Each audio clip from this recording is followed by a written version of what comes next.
강원도 현안과 이슈를 짚어보는 시간입니다.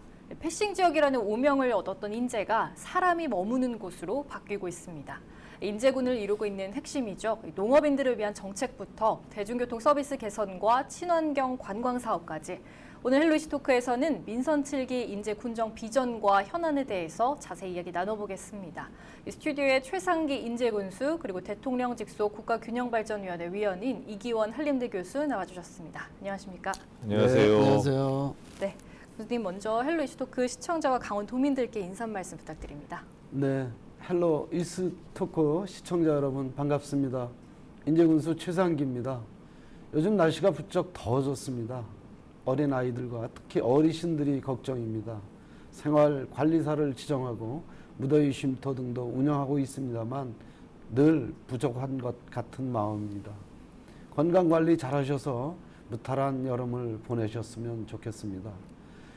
코로나가 수도권을 중심으로 다시 확산되고 있어 매우 걱정입니다. 그동안 백신 접종을 통해 조금씩 일상을 회복하고 있던 터라 더 안타깝고 오랜 시간 참고 인내해 주신 국민 여러분께 미안하고 죄송한 마음입니다. 저희 인제군은 전체 인구의 약 48%가 1차 백신 접종을 마쳤고 9월 말까지 70% 이상 목표를 갖고 있습니다. 코로나19가 종식되는 그날까지 예방과 방역을 위해 모든 노력을 다하겠다는 말씀을 드립니다.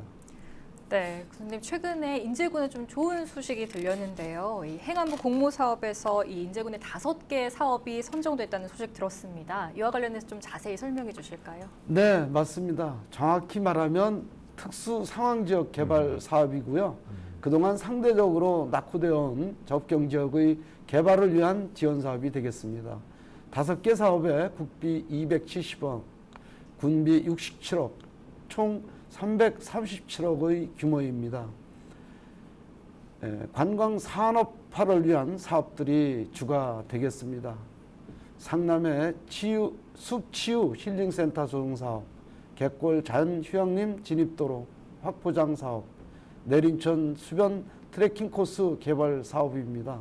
또한 우리 군은 그동안 농민은 생산에만 전념할 수 있도록 인제군과 협동조합, 농민으로 일원화된 지원 시스템을 구축하여 운영하고 있습니다. 영농자재 반값 지원 사업 등이 그 대표적인 사업입니다. 이번에 선정된 기린상남 농산물 전처리 센터 건립 사업도 시스템의 일환으로 농가 소득 향상에 큰 도움이 될 것입니다. 마지막으로 접경지역 주민들의 정주 여건 개선을 위한 도시계획 도로 개설 사업이 선정되었는데 앞으로 5년간 137억 원의 사업비가 투입될 예정입니다. 네, 인제군에 좀 더 큰 활력이 좀 기대가 되는 사업들인데요. 교수님, 이게 네. 특수상황지역 개발 사업이라는 게 좀 어떤 취지의 사업인지 이걸 좀 균형 발전 차원에서 설명해 주실까요? 이제 국가 균형 발전 계획을 이제 좀 원활하게 추진하려면 아무래도 이제 제도도 필요하고 예산도 필요하지 않겠습니까? 네. 그래서 국가균형발전특별법 그리고 국가균형발전특별회계 줄여서 이제 균특법, 균특회계가 이제 존재하는 이유인데요. 금년도 사업비 기준으로 보면 대략 한 10조 4천억 원 그 정도가 이제 균특회계로 이제 편성이 되어 있습니다. 근데 그게 이제 지원 계정하고 이제 자율 계정으로 나뉘어지는데요. 예전에는 그게 한 5대5 정도였다가 재작년에 저희가 이제 자율 계정을 대폭 지방으로 이양을 했었습니다. 그래서 자율 계정의 규모가 매우 축소가 돼서 대략 이제 7조 5천억 원 규모인 지원 계정은 이제 정부 이제 중앙 부처가 공모를 통해서 이제 선정된 사업을 이제 지원하는 경우가 많이 있고 자율 계정은 말 그대로 이제 각 시도에 배정된 한도 내에서 자율적으로 편성하도록 되어 있습니다. 자율적이라고는 하지만 사실은 이제 각 부처에서 요 돈은 어디다 써라 하는 게 이게 꼬리표가 이제 조금씩 붙어 있죠. 2020년 기준으로 보면 대략 한 2조 3천억 원 중에 시도가 시도가 자율적으로 편성하는 금액이 1조 3천억 원, 그리고 시, 군구, 기초지자체에서 자율적으로 편성하는 금액이 1조 2천억 원 정도가 됩니다. 그 밖에 이제 제주특별자치도 세종특별자치시에서 자율적으로 편성하는 금액이 한 얼마 정도가 되고요. 근데 시군구 자율편성 사업은 다시 농심품부가 주관하는 일반 농산어촌 개발 사업, 그다음에 국토부가 주관하는 성장 촉진 지역 개발 사업, 그리고 행안부가 주관하는 특수 상황 지역 개발 사업으로 다시 나뉩니다. 네. 근데 이게 특수 상황이라는 게 이름이 좀 묘하지 네. 않습니까? 그래서 접경 지원 특별법에서 정하는 이제 접경 지역, 그 다음에 도서 개발 촉진법에 따른 이제 개발 대상 도서들인데 이 성장 촉진 지역으로 선정된 데는 이제 중복 지원해주지는 않습니다. 네. 그리고 새만금 사업 추진 및 지원에 관한 특별법에 따른 새만금 사업 지역 이렇게 포함이 돼서 강원도에서는 우리 춘천시 일부하고 그다음에 철원, 화천, 양구, 인제, 고성이 바로 이제 접경 지역이라는 이름의 이제 그 특수 상황 지역에 이제 포함이 됩니다. 이제 방금 목록에서 보셨던 것처럼 이제 상당히 이제 자율적으로 지역에서 기획한 사업들이고 지역에서 꼭 필요로 하는 사업들이고 네. 그래서 지역의 특수한 상황을 잘 반영한 사업들이기 때문에 생활 환경도 개선해주고 지역 경제를 활성화하는 데 기여할 것이다 이렇게 기대하고 있습니다. 또 최근엔 또 인제군이 직영버스를 개통해서 화제가 됐습니다. 뭐 돈의 많은 지역이 이렇게 시내버스 운영을 두고 좀 고민이 많은데 인제군이 이렇게 직영버스를 추진하게 된 배경과 방향을 좀 설명해 주실까요? 네, 인제군은 천원의 대중교통 시대를 열었습니다. 지역 주민의 대중교통 이용과 관광객의 편리를 도모하고자 추진하게 되었습니다. 기존에 우리 군에는 2개 운수회사에서 54개 노선을 운영하고 있었습니다. 저희 지역이 1646평방킬로미터의 광활한 면적을 갖고 있어서 네. 노선이 다양하지 않을 뿐더러 일일 운행 횟수가 적습니다. 자가용 차량을 보유하지 않은 가정에서는 당장 병원에 가는 일에서 시장 보는 일부터가 큰일이었습니다. 네. 19년에 상남면 지역의 4개 노선을 하루 13회 운영하는 마을버스를 개통 시험 운행을 시작하였습니다. 마을버스가 안정적으로 운영되면서 주민들께 큰 호응을 얻었습니다. 올해 7월 1일 인제읍 남면, 기린면 지역으로 마을버스를 확대 운영하게 되었고 하반기에 북면 지역에 1개 순환 노선을 추가하여 5개 읍면, 11개 직영 노선을 운영할 계획입니다.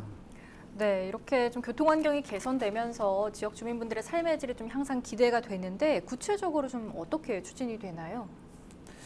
네, 인제군 관내의 버스 노선 중에는 25km 이상 운행하는 노선이 26개, 네. 60km 이상 노선도 5개나 있습니다. 장거리 운행 노선이 많다 보니 운행 시간이 60분 이상 소요되는 노선도 11개나 됩니다. 예를 들어 서하면에서 상남면까지 갈 운행 거리가 78km인데 대기 시간을 제외한 운행 시간만 1시간 40분이 소요됩니다. 버스 요금도 11,650원이었습니다.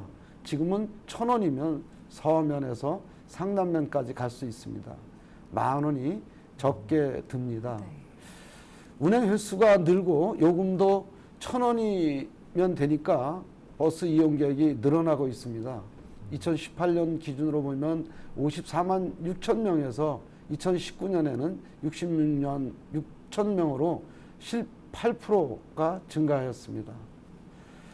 2019년도 5월 무료 환승제 시행 구체적인 노선을 말씀드리면 인제읍에서 인제터미널에서 네. 실내 약수 노선을 하루 6회 운영하고 남면은 신남 여객 쉼터를 기점으로 청정 조각공원, 수산리, 상하수내리, 정자리, 자작나무 숲을 운행하는 4개 노선을 하루에 12회 운영하고 있습니다. 그리고 기린면은 현리 터미널에서 진동 노선을 하루 6회, 상남면은 상남면 여객 쉼터를 기점으로 미다리, 미산리, 자포대, 하남 외골 입구를 운행하는 4개 노선을 하루 13회 운영하고 있습니다. 하반기에는 북면 원통 터미널에서 덕산, 원통, 팔리, 구리, 한계리, 필레약수, 자작나무 숲을 순환하는 노선을 추가할 계획이고, 원통 노선이 개통되면 기존 인제읍에서 운행하는 인제터미널 필레약수 노선을 원통 노선과 같이 순환 노선으로 변경하여 운행할 예정입니다. 또 이렇듯 5개 읍면의 직영버스 노선이 연결되면 한계령, 설악산, 필레약수, 자작나무 숲 등 관내 유명 관광지를 공영버스를 이용하여 편하게 여행할 수 있게 됩니다. 1,000원이면 많은 관광지를 보고 즐기실 수 있습니다. 많이 놀러 오십시오. 네, 주민분들뿐만 아니라 관광객분들도 이렇게 편하게 이용을 하실 수가 있겠네요. 네. 네, 이게 강원도는 특히 교수님 교통 약자가 예. 많잖아요. 예. 그래서 지역 균형 발전에 있어서도 이 문제를 해결하는 게 중요할 것 같은데 이렇게 지속적으로 거론되고 있는 도내 교통 이슈가 무엇이고 또 이번에 인제군의 이런 행보는 좀 어떻게 볼 수 있을까요? 이게 사실 우리가 그 격차를 따져볼 때 아주 눈에 띄게 드러난 부분 중에 하나가 교통 부분입니다. 네. 서울 사람들을 치면은 사실 그분들은 자가용을 소유할 그 이유가 거의 없거든요. 왜냐하면 대중교통이 워낙 잘 돼 있으니까요. 네. 근데 자동차를 구매해서 관리 유지하지 않아도 되는 만큼 사실은 그만큼 비용이 이제 절감된다는 의미입니다. 그런데 면과 면, 리와 리 사이의 거리가 멀리 떨어져 있는, 아까 우리 군수님 설명하셨다시피 홍천군은 전국에서 제일 넓고 그 다음이 바로 인제군이거든요. 네. 그러니까 굉장히 떨어져 있는 이 농촌 지역에서는 오히려 자동차를 소유하지 않고서는 어느 한 곳 다닐 수 없을 만큼 대중교통이 열악한 겁니다. 대중교통이나 택시가 대부분 거리에 비례해서 요금이 매겨지다 보니까 교통비 부담도 아까 말씀드린 것처럼 이제 굉장히 증가할 수밖에 없고, 네. 운행 중인 노선도 대부분이 마을 중심지나 이제 국도변에 있는 마을을 경유하는 등 이게 도로 여건이 안 좋거나 주민이 적으면 아예 들르질 않는 거죠. 그래서 사람이 다녀야 이제 지역의 경제도 이제 살아날 텐데 교통비가 부담이 돼가지고 다닐 수가 없으니까 경제가 살아나는데도 한계가 있는 거고요. 네. 서울의 대중교통 이용에서 긍정적 응답 비율을 찾아보니까 82.7%에 달하는데 강원도의 긍정적 응답 비율은 52.2%에 불과할 정도로 격차가 심합니다. 주민 어느 누구도 이동권에 있어서 소외받지 않는 것, 네. 즉 교통 복지 차원에서 접근성을 높여주기 위해서 직영버스를 도입하고 주민의 교통비 부담을 줄여주기 위해서 단일 요금제를 시행하는 것은 바로 대중교통이 공공성에 대한 인식을 높여주고 지역 경제를 활성화하는 계기가 될 것입니다. 교통비 부담이 줄어든 만큼 네. 소비가 늘어나게 마련이니까요.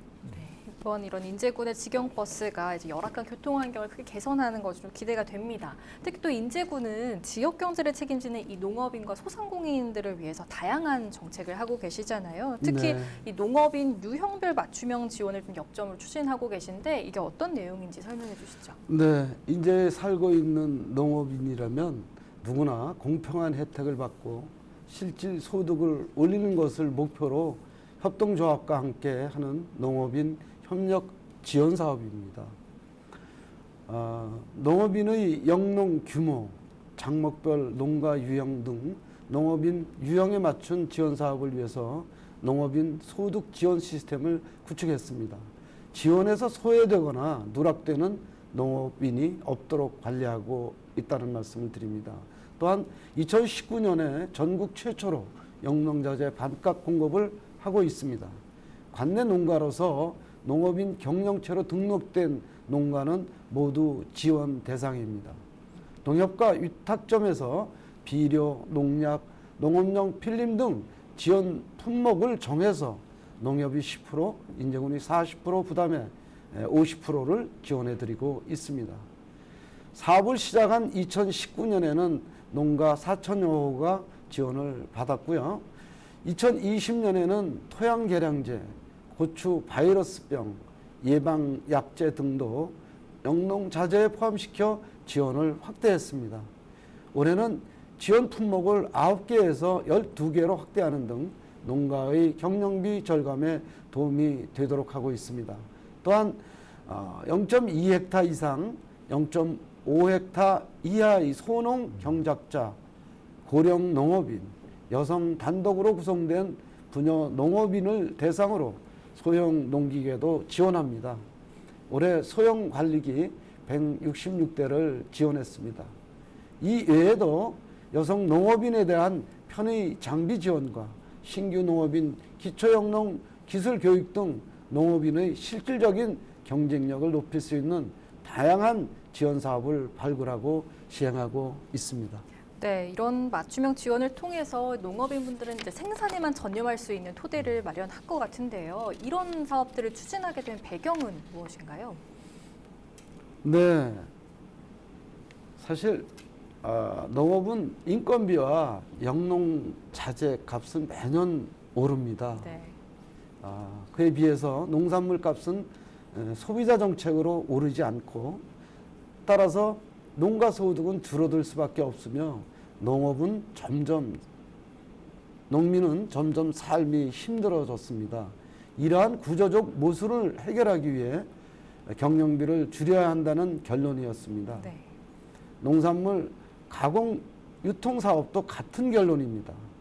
협동조합과 함께 해결해야 한다고 생각합니다. 가공공장 유통센터를 만들고 농협을 통해 운영될 것입니다. 목표는 농민을 잘 살게 하는 것이고 농업도 돈이 되게 하야만 합니다. 네. 그런 취지에서 하고 있습니다. 네, 무엇보다 이제 농업인들의 소득 창출이 가장 중요할 것 같은데요.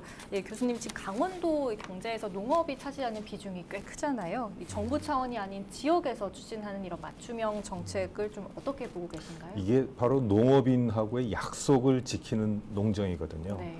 농산물 생산은 농업인이, 생산에 대한 지원은 관에서, 인제군이, 그리고 판매 유통은 농축협이 담당하는 그런 체계적인 농업 지원 정책이 작동하는 구조를 실제로 보여주고 있는 겁니다. 네. 행정에서는 영농 규모, 작목별 농가 유형 데이터베이스화 구축하고 체계적인 관리를 통해서 농가별로 맞춤형 지원제 계획을 수립해서 시행해주고, 농협과 축협은 새로운 사업의 발굴을 제안하고 또 농협과 축협의 부담금을 확보해서 사업을 대행해 주는 것, 그리고 농업인은 영농 현장의 애로사항이나 농업 발전 방안을 제안하고 투명하게 보조 사업을 수행하는 그런 이상적인 협력 구조가 이제 실제로 돌아갈 수 있다는 것을 지금 보여주고 있는 거거든요. 네.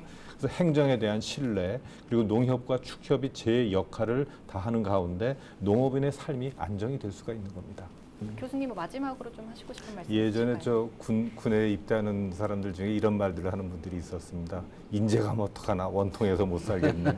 근데 요즘 우리가 하는 말은 바뀌었죠. 그래서 네. 인제 와서 어떡하나, 원통해서 못 살겠네 하는 식으로 이제 인제가 이 신뢰받는 행정으로 계속 거듭나가는 모습을 보여주고 있습니다. 주민들께서 제일 행복하시죠. 그럼 더 지역 옆에 지나가는 관광객들이나 방문객들이 보더라도 같이 행복해지는 거고요. 그래서 더불어 행복한 인재가 되어가는 것을 옆에서 지켜보고 있는 게 참 흐뭇합니다.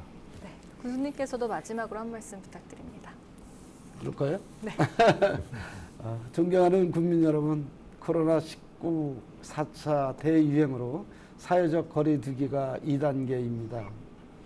하루하루 힘든 시간을 버텨오신 자영업자, 소상공인 여러분께 또 얼마나 큰 시련이 될지 마음이 많이 무겁습니다. 지금까지와 같이 철저한 방역은 물론 지역 주민께 힘이 될 수 있는 실질적인 지원 대책 마련에 성심을 다하겠습니다. 우리 군은 이미 소상공인 대출 이자 차액 보전, 소상공인 지원기금 융자 지원, 영업장 노후시설 개성 등 어려운 소상공인 여러분을 위한 지원 사업을 추진하고 있습니다. 또 지역 화폐 발행을 확대하고 공공부문 일자리를 늘리기와 사회적 경제 지원을 통한 일자리 창출에도 힘쓰겠습니다. 존경하는 국민 여러분, 우리는 힘든 시기에도 힘을 합하여 오늘날의 성과를 일궈낼 수 있었습니다. 앞으로도 국민 여러분과 함께 인제군 100년의 미래의 성장 동력을 만들어 나가는데 최선을 다하겠다는 말씀을 드립니다. 감사합니다. 힘내십시오. 네, 이 강원도 인제군이 지난 2019년 말 이후로 2년 만에 인구수 3만 2천 명 성을 회복했다고 합니다. 그동안 인구 감소 위기 극복을 위해서 다양한 시책 사업을 추진해온 결과가 아닐까 하는데요. 이 대규모 지역개발 사업과 더불어 이런 다채로운 현안 사업을 통해 국가 균형 개발의 모범 사례를 만들어 나갔으면 하는 바람입니다. 헬로 이슈 토크 여기서 마치겠습니다. 오늘 두 분 말씀 고맙습니다. 수고하셨습니다. 감사합니다.